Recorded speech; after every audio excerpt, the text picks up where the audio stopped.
9월 한 달 동안 하나님이 기뻐하시는 믿음에 대해서 우리가 살펴보고 있어요. 지난주는 뿌리 깊은 믿음에 대해서 함께 묵상했습니다. 길가에 뿌려진 씨앗도, 돌밭에 뿌려진 씨앗도, 그리고 가시떨기에 뿌려진 씨앗도 생각해보면 뿌리를 내리지 못했기 때문에 전혀 열매를 맺지 못했다라고 하는 것입니다. 뿌리가 없기 때문에 열매는 맺을 수 없었던 거예요. 길가에 뿌려진 씨앗도, 또 돌밭에 뿌려진 씨앗도 그냥 뿌리를 내릴 수 없었어요. 가지떨기에 뿌려진 씨앗은 비록 뿌리를 내렸긴 내렸지만 그 뿌리가 깊지 못했기 때문에 여러 가지 세상의 염려와 또 재물의 유혹과 기타 근심이 왔을 때 넘어질 수밖에 없었다라고 하는 거예요. 극복하지 못한 겁니다. 여러분, 우리의 믿음은 뿌리를 내려야 할 줄로 믿습니다. 더 깊은 뿌리를 내려야지만 바람이 불고 창수가 일어나도 넘어지지 않는 거예요. 그리고 두 번째는 이 뿌리를 내리는데 방해가 되는 것이 있다면 그런 것들은 다 제거해야 되는 거예요. 여러분이 믿음이 뿌리를 내리는 데 있어서 장애물이 되는 것, 걸림돌이 되는 것들은 제거해야 된다라고 하는 거예요.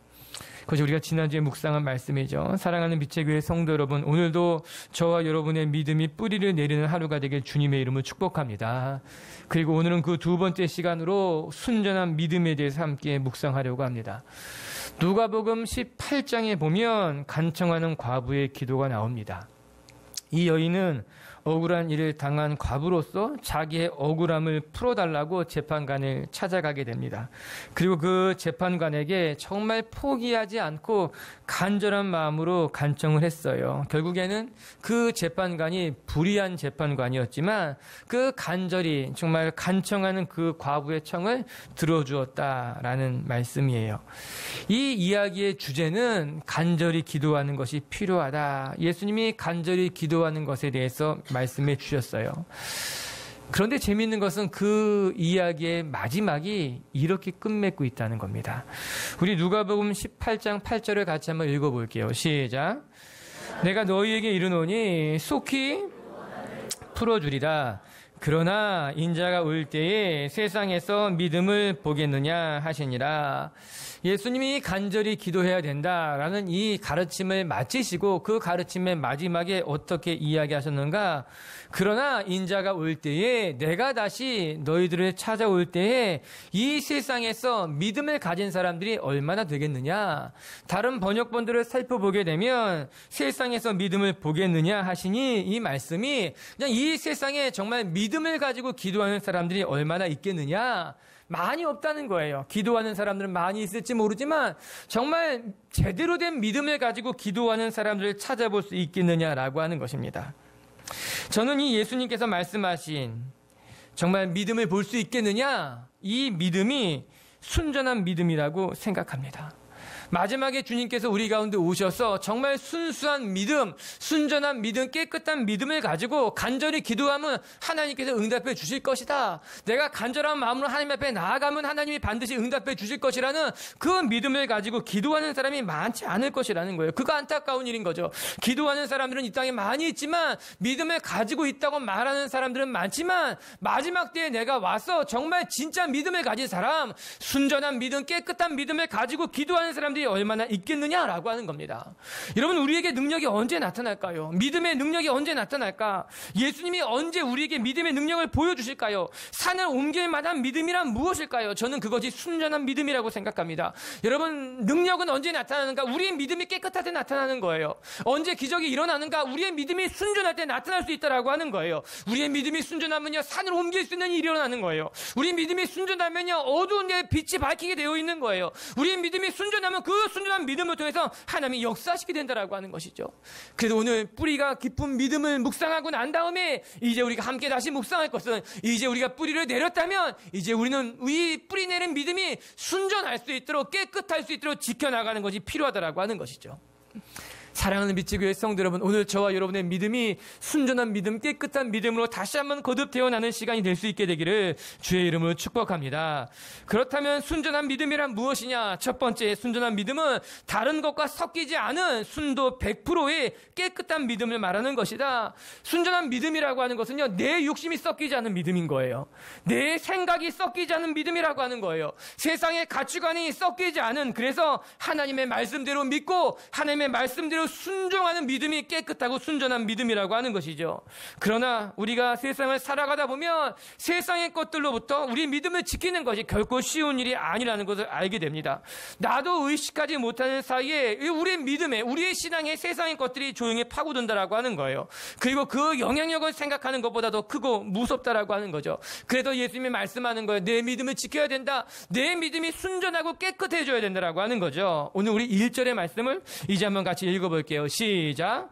그동안에 무리 수만 명이 모여 예수께서 먼저 제자들에게 말씀하여 이르시되 바리새인들의 누루, 많은 사람들이 예수님 앞에 나와왔는데 그때 예수님께서 제자들에게 먼저 말했다는 거예요. 제자들에게 먼저 가르쳤어요. 제자들이 먼저 바르게 서 있는 것이 중요했다라고 하는 거예요. 예수님께서 말씀하십니다. 바리새인들의 누룩을 조심해라. 여러분, 누룩이라고 하는 것이 참 무서운 것이에요. 지금으로 말하면 효모 같은 것인데 흔히 빵을 만들 때에 사용되는 것 아닙니까? 밀가루 반죽을 하고 난 다음에 이 누룩을 효모로 넣으면 그 양이 아주 미량이라 하여도 빵 덩이가 크게 부풀어 오르는 거죠. 그래서 빵을 만들 때 누룩을 사용하는 것 아니겠습니까? 이는 누룩이 가지고 있는 긍정적인 측면일 거예요. 그러나 예수님께서 주의해라 말씀하신 것은 누룩의 긍정적인 영향력이 아니라 부정적인 영향력에 대해서 말씀하고 있는 거예요. 즉, 부정적인 것이 강력한 영향력을 가질 때에 우리는 그것을 경계하고 조심해야 된다라고 하는 겁니다. 누룩은 그 양이 아주 적다 하여도 밀가루 한 부대를 다 부풀어 오르게 할 정도로 강력한 영향력을 가지고 있는데, 우리의 영혼에 이런 해로운 것이 들어오게 된다면 우리의 믿음이 한순간에 무너질 수 있다는 거예요. 누룩이 좋게 사용될 때는 문제없지만 우리 몸에 해로운 것이 들어오게 된다면, 우리 신앙에 해로운 것이 들어오게 된다면 그것이 아주 작은 양이라 하더라도 우리의 믿음이, 우리의 신앙이 무너질 수 있게 된다라고 하는 것이죠. 그래서 순전한 믿음이 중요한 거예요. 여러분, 순전한 믿음이 필요한 거예요. 여러분, 순전한 믿음은 작은 누룩 하나, 순전한 믿음에 작은 누룩 하나만 들어와도 그것이 무너지기 때문에 순전한 믿음을 지켜내는 것이 얼마나 중요한 것인지 예수님이 말씀하고 있는 것 아니겠습니까? 우리는 작은 틈을 허락하면 안 되는 거예요. 온전히 내 가진 믿음이 깨끗하도록 지켜나가는 게 필요하다라고 하는 거죠. 그래서 예수님이 말씀하시는 거예요. 주의해라. 내 믿음에 세상의 것이 섞이지 않도록 주의해라. 내 믿음에 너의 욕심이 섞이지 않도록 주의해라. 내 믿음에 세상의 가치관이 섞이지 않게 주의해라. 여러분, 사실 하나님께서 이스라엘이 약속의 땅에 들어갔을 때 그 땅에는 모든 산당을 허물고 또 제단을 무너뜨리라 말씀하신 데는 그만한 이유가 있었던 겁니다. 가나안 땅의 원주민들을 다 몰아내고 우상 숭배하는 사람들을 쫓아내라 말씀하셨을 때는 충분한 이유가 있었다라고 하는 겁니다. 이는 이스라엘 백성들이 가나안 땅의 문화, 또 우상의 문화에 섞이지 않도록 그들을 보호하시고자 하는 하나님의 마음이었다라고 하는 거예요. 여러분, 이스라엘 사람들은요, 연약한 사람들이었어요. 쉽게 영향받는, 아직 믿음이 뿌리를 내리지 못했던 사람들이었기 때문에 그들이 약속의 땅에 들어가게 되면 그곳에 있는 문화에, 우상의 문화에 쉽게 물들 수 있기 때문에 하나님이 그들을 쫓아내라고 하신 거예요. 너희들의 믿음을 지키는 것, 너희가 세상의 문화와 섞이는 것들부터 너를 지켜야 될 필요가 있어서 말씀하셨다라고 하는 거예요. 우리가 지난주에 뿌리를 내리는 믿음에 대해서 살펴봤잖아요. 우리의 신앙이 아직 뿌리를 내리지 못했다면 우리는 영향받기가 쉬운 거예요. 그 영향으로 말미암아 우리가 무너질 수 있다라고 하는 것이죠. 그렇기 때문에 하나님 우리에게 요구하시는 거예요. 너희의 믿음이, 너희의 신앙이 순도 100%의 신앙으로 세상의 것들과 섞이지 않아야 된다는 거죠. 세상의 것과 섞이지 않아야지만 내 믿음을 지킬 수 있다라고 하는 거예요. 사랑하는 성도 여러분, 여러분의 신앙이 깨끗한 신앙이 되길 바라요. 여러분의 신앙이 여러분의 욕심과 섞이지 않게 되기를 바라요. 여러분의 신앙이 세상의 가치관과 안 섞여야 돼요.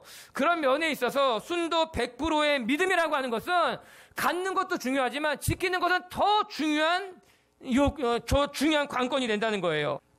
사랑하는 미체교회 성도 여러분, 전 저와 여러분이 주님 주신 그 처음의 감격, 처음의 눈물, 그 순전한 믿음을 잘 지켜나가는 하나님의 사람들이 되길 주님의 이름으로 축복합니다.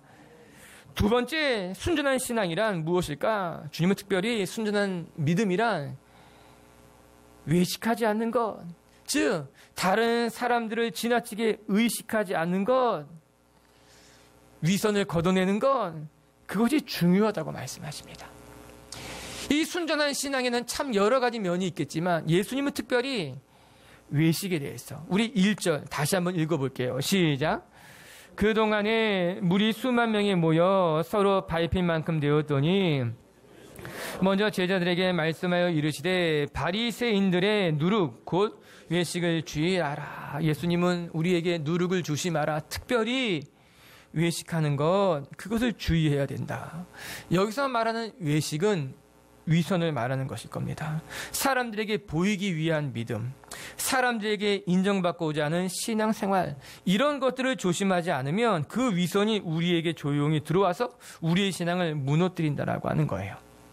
우리가 꼭 기억해야 할 것은 위선이라고 하는 것 있잖아요.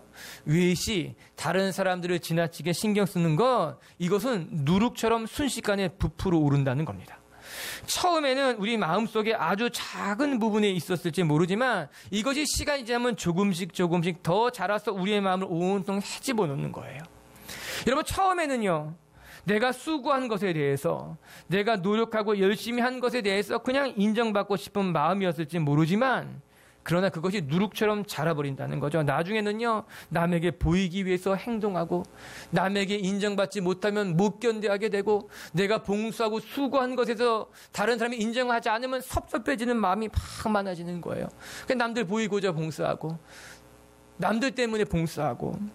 오늘 예수님이 이 외식하는 사람들에 대해서 이렇게 이야기합니다. 마태복음 6장 5절 한번 같이 읽어볼까요? 시작. 기도할 때 외식하는 자와 같이 하지 말라. 그들은 사람에게 보이려고 회당과 큰 거리 어귀에 서서 기도하기를 좋아하느니라. 내가 진실로 너희에게 이르노니 그들은 자기 상을 이미 받았느니라. 그들은 남들에게 보이기 위해서 회당과 큰 거리 어귀에서 기도한다. 전 이 말씀 보면서, 여러분, 누가 남들에게 보이고자 기도하는 사람이 어디 있겠습니까? 우리 예수 믿는 사람들 가운데, 우리 교회 다니는 사람들 가운데 남들에게 보이고자 기도하는 사람이 어디 있겠습니까? 그런데 자칫 잘못하게 되면은 그렇게 된다는 거죠. 여러분, 이들도 처음부터 그러진 않았을 거예요. 처음부터 남에게 보이고자 기도하지는 않았을 거라는 거예요. 그런데 믿음을 지키지 못하며, 내 순전한 믿음을 지키지 못하면 어느샌가 나도 모르게 다른 사람들 앞에서 기도하는 것을 좋아하고 다른 사람들에게 무엇인가를 보여주는 것을 좋아하는 사람이 된다라고 하는 것이지요. 우리 읽지 않았지만 우리 누가복음 12장 2절에는요 이런 말씀이 나와 있어요. 제가 한번 읽어드릴게요. 감추인 것이 드러나지 않을 것이 없고 숨긴 것이 알려지지 않을 것이 없나니. 전 이 말씀이 참 무섭게 들립니다. 감추인 것이 드러나지 않을 것이 없고 숨겨졌지만 알려지지 않을 것이 없다. 이게 무슨 말씀이겠어요? 외식하는 사람들, 위선으로 행하는 사람들, 그것이 나중에 다 알려진다는 거예요. 아, 저 사람이 그거 진심으로 한 것이 아니라 그냥 외식이었어, 남들에게 보여주기 위한 마음이었다는 것이 다 드러나게 된다는 거예요. 맞아요. 여러분, 진심이 다 드러나게 되어 있어요. 또한 남들이 알아봐 주지 않아도요, 내가 내 자리에서 성실하게 기도하고 봉사하고 헌신하며 내 믿음을 지켜나가면요, 그것도 다 드러나게 되어 있다라고 하는 거예요. 아무도 안 알아봐 주는 것 같지만 결국에는요, 내가 얼마나 성실하게 진심된 마음으로 기도했는지 결국엔 다 드러나게 되어 있다라고 하는 거예요. 여러분, 사람은요 굉장히 영적인 존재인 것 같아요. 이게 다 서로가 서로에게 느껴지고 서로가 서로에게 알게 된다라고 하는 거예요. 여러분, 그래서 진심은 통하게 되어 있어요. 저 사람이 정말 진심으로 나에게 대하고 있는지, 저 사람이 진실된 마음으로 나한테 하는지를 우리는 그냥 다 느껴진다는 거죠. 알게 되어 있다라고 하는 거예요. 그래서 우리는 조심해야 되는 거예요. 내가 말하는 것이 진심인 건지 우리는 조심해야 된다라고 하는 거죠.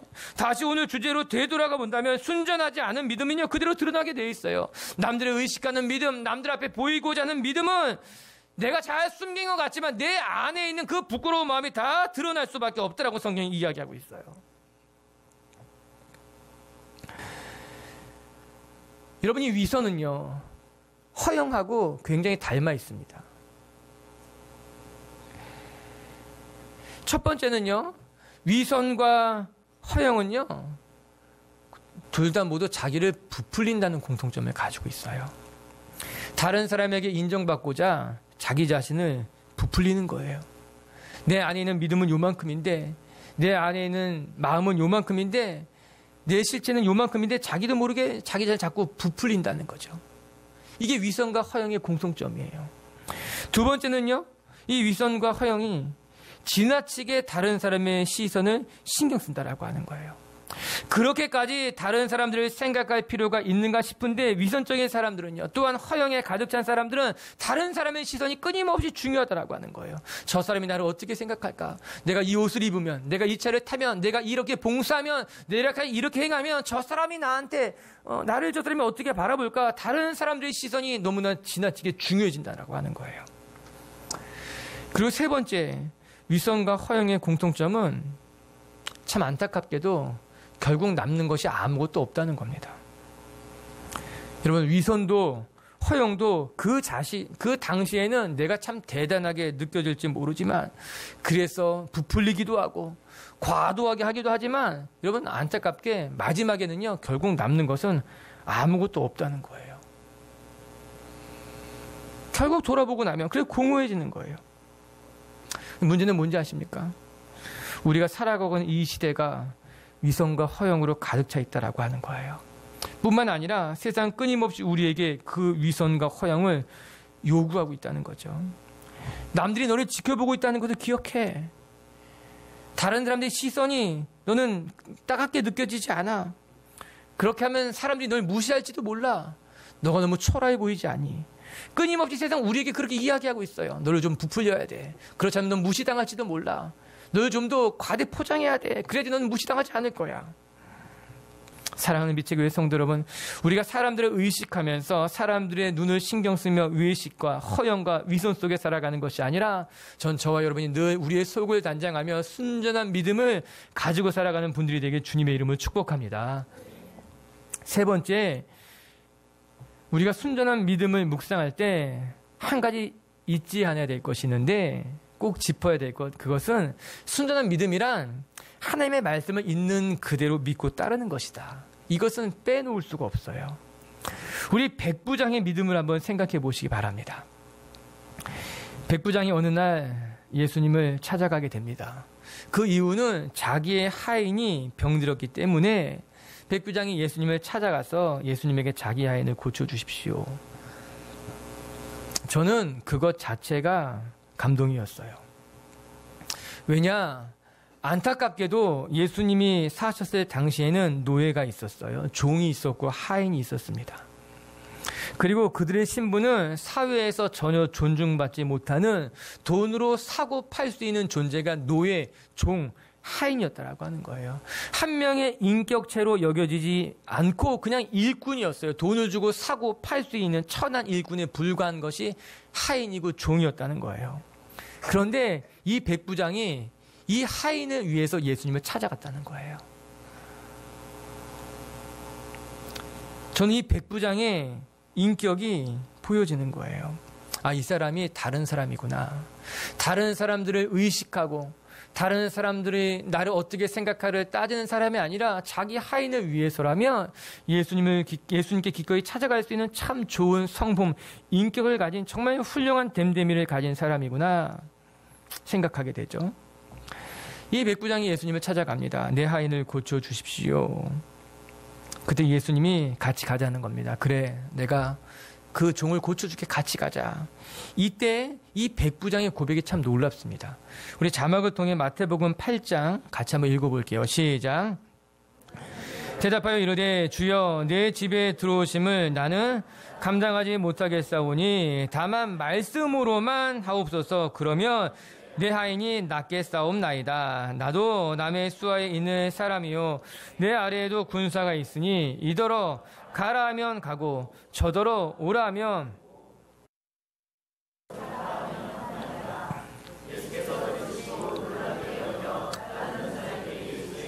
내가 진실로 너희에게 이르노니 이스라엘 중 아무에게도 이만한 믿음을 보지 못하였노라. 예수님이 같이 가서 내가 고쳐줄게 말씀하시자 백부장이 오시지 않아도 된다는 겁니다.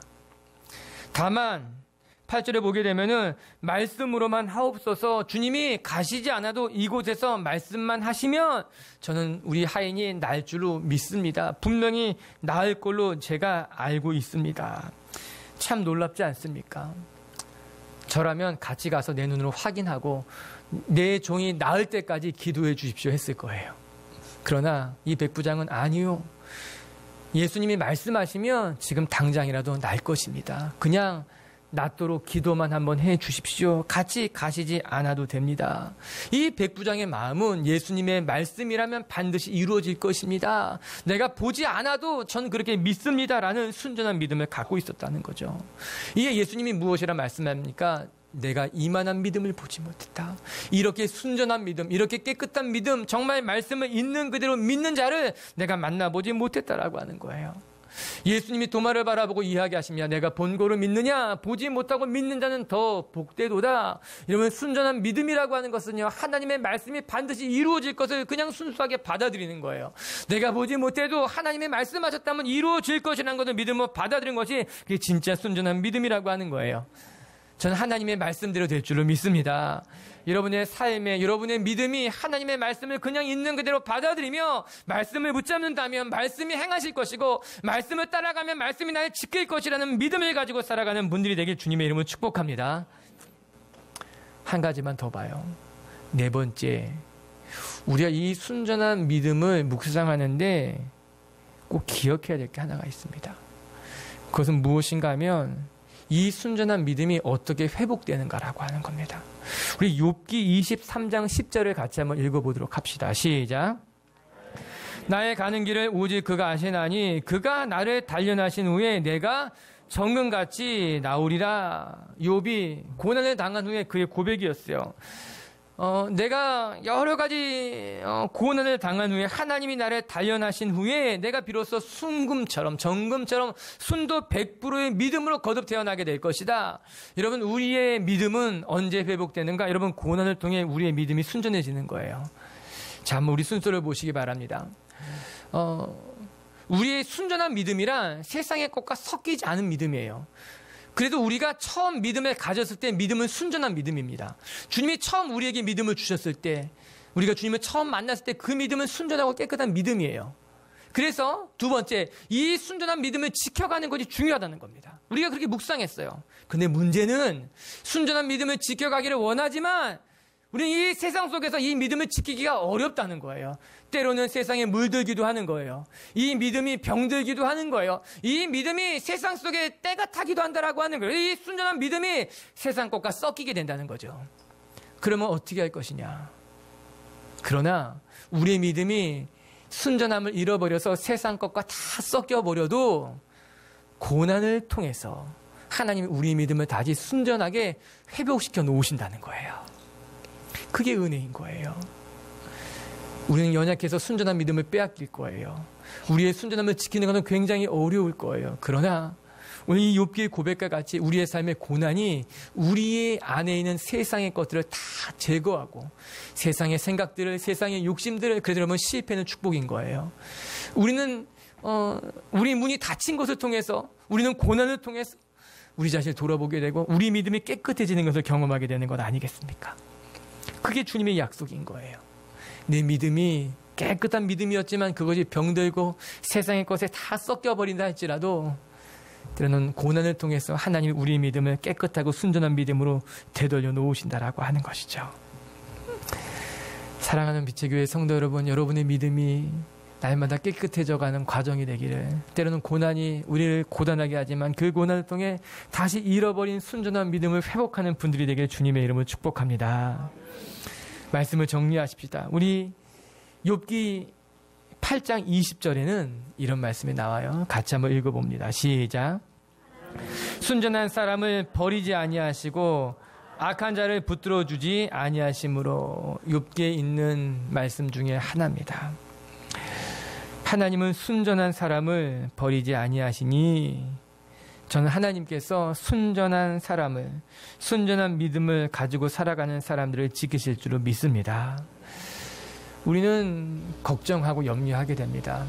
그렇게 순수하게 살면, 그렇게 순진하게 살아가면 세상 살아갈 수 있겠냐. 우리는 처세술이 없어서, 우리는 세상 사람들처럼 얕지 못해서 우리는 걱정하고 근심하게 됩니다.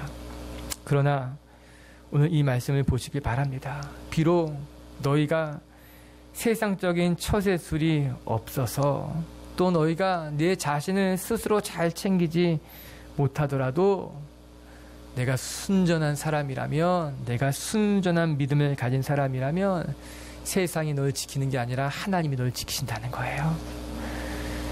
화려한 처세술이 너를 지키는 것이 아니라 하나님이 너를 지키신다는 거예요. 세상의 사람들이 너와 너의 가정과 자녀를 지키는 게 아니라 하나님이 지키신다는 거예요. 순전한 믿음은 두렵지 않습니다. 전 여러분이 순전한 믿음으로 이 세상을 넉넉히 이기는 분들이 되기를 주님의 이름으로 축복합니다. 첫 번째, 순전한 믿음이랑 섞이지 않는 것입니다. 내 욕심이 세상의 가치관에, 세상 사람들의 이야기에 섞이지 않은 순전한 믿음, 그것이 하나님이 우리에게 원하시는 믿음인 줄로 믿습니다.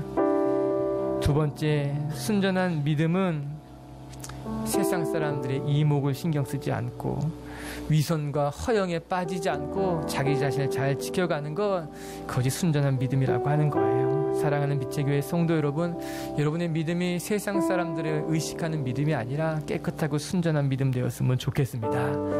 그리고 세 번째, 순전한 믿음은 하나님의 말씀만 붙드는 믿음이에요. 하나님의 말씀이 보이지 않고 하나님의 약속이 보이지 않아도 하나님의 말씀이 있는 그대로 받아들인 믿음이 순전한 믿음인 줄로 믿습니다.